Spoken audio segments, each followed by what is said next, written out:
Hello everybody, and today I'm going to be doing a book review. Today I'm going to be reviewing City of Glass by Cassandra Clare, the third book in the Mortal Instruments series. And yes, let's just get into this review because this book was freaking fantastic. If you have not read the first two or read this one, and I suggest you leaving the video and reading them and coming back later because this series is amazing. This book first starts off with everyone trying.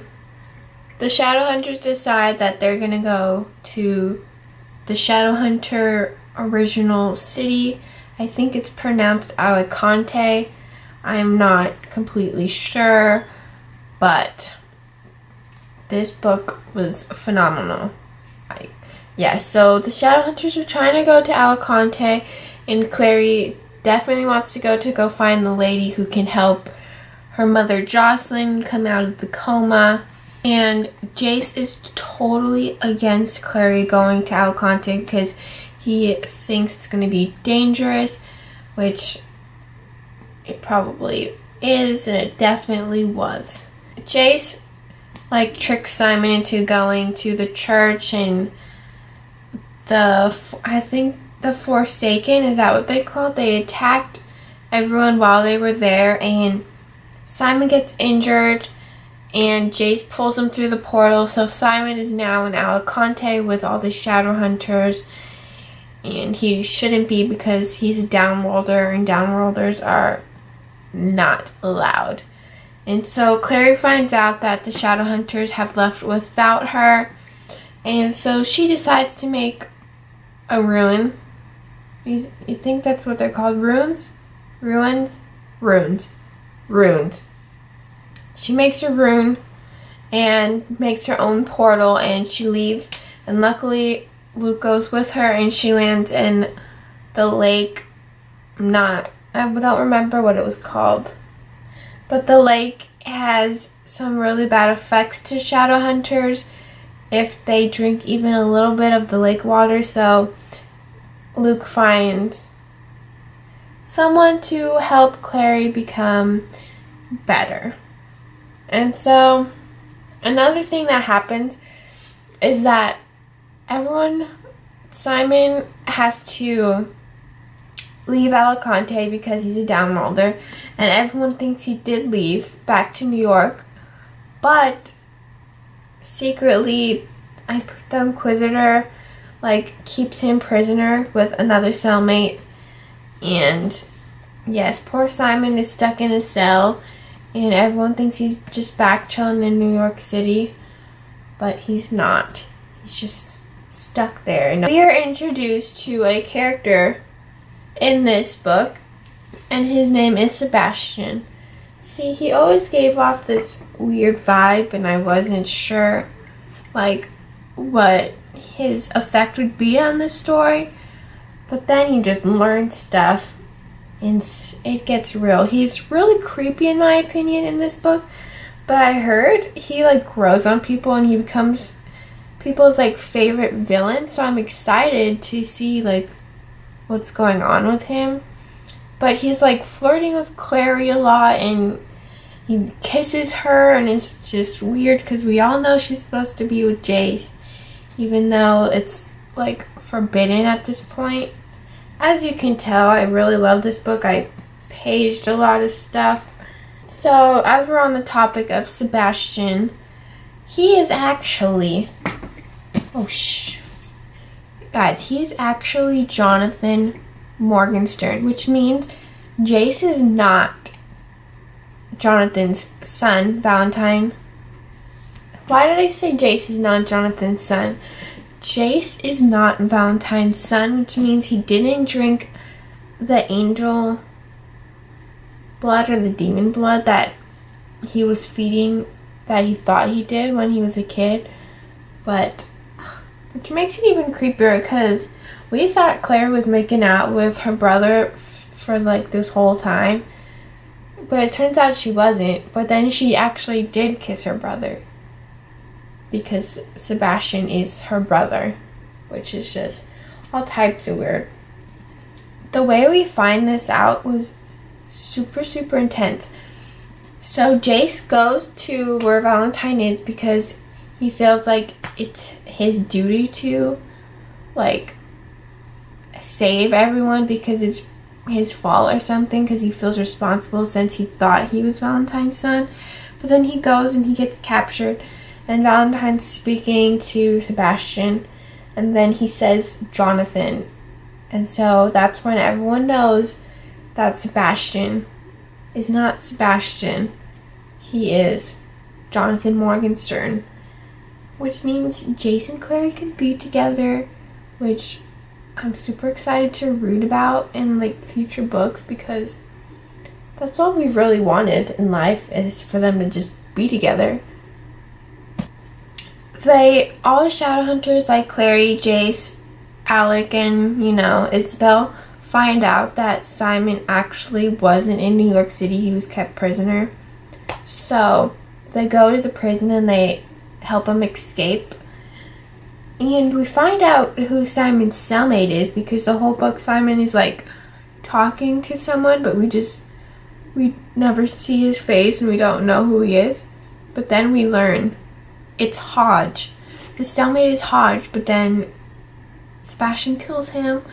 And so there's really no point in any of this. But like, poor Hodge. Anyways, the Shadowhunters realize that they're not going to succeed in killing Valentine and his army that's coming of demons and all that, because they're outnumbered. So Clary comes up with this idea for everyone, for all the Shadowhunters to align with the Downworlders, so vampires and werewolves and all that. And she comes up with an alliance rune, which helps them connect. So basically the Shadowhunters and the Downworlders like unite just for this battle to help kill their common enemy. And yes. Another thing that happens is, so all the vampires want to like either keep Simon prisoner or kill him, because he is now a daylighter. He can walk in the daylight, and they're frightened by that, or they're curious. But then Clary gives him the mark of Cain on his forehead, which means if you like try and hurt Simon in any way, you're literally gonna die right there in the spot. Like, so it like, this was so interesting, because now Simon's pretty much like, you can't touch my baby boy, which I love so much, which means he's not gonna die. I can only hope, or else I will be a mess. A mess. So Valentine leaves Jonathan, or Sebastian. I'm calling him Sebastian. Valentine leaves Sebastian and Jace in the castle, and then he goes to the river where Clary fell in like the beginning. But then while Jace and Sebastian are at the castle, there's like this whole fight thing, and Sebastian gets stabbed. And they never really say who, like, if he's dead or not, so it's like, I mean, obviously I knew he wasn't going to die since people fall in love with him after this book, so yeah. But then the whole river scene or lake thing with Valentine, he like makes the angel rise and he wants to like take over the world. But then before that, Jace and Clary are there, and Valentine kills Jace right in front of Clary's eyes, and she's like crying, and I'm just like, holy crap.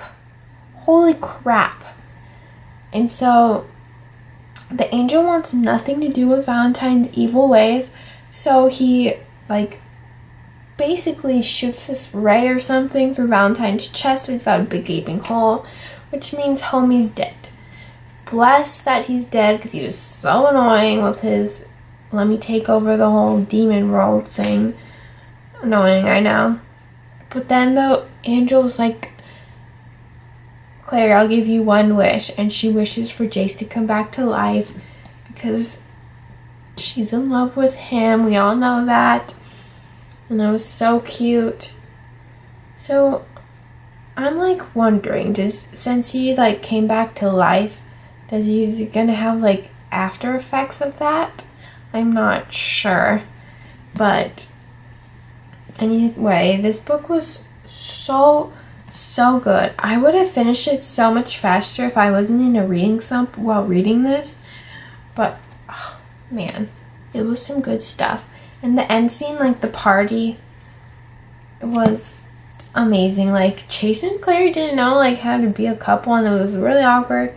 And then Sizzy was like a thing sort of, but then Maya like pretty much like Simon too, and it's like, Maya, you don't stand a chance with Sizzy in the way, girl. Back your werewolf butt up. Anyways, I definitely gave this a 5 out of 5 stars, without a doubt. Like, I obviously loved it. I page flagged so much stuff. Like, I want to reread this already and page flag more stuff. Like, I haven't even page flagged City of Bones or City of Ashes. I think I paged like 2 things in Clockwork Angel.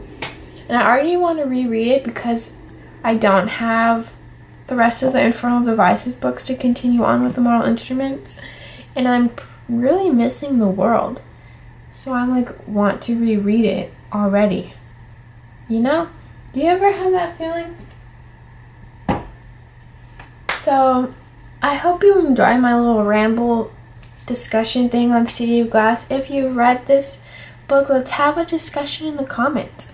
Let's have a party in the comments. I can talk about Simon Lewis for days. So, I mean, if you want to talk about him, I would love to. Anyways, I hope you enjoyed my book review on City of Glass. So, see you in my next one. Bye!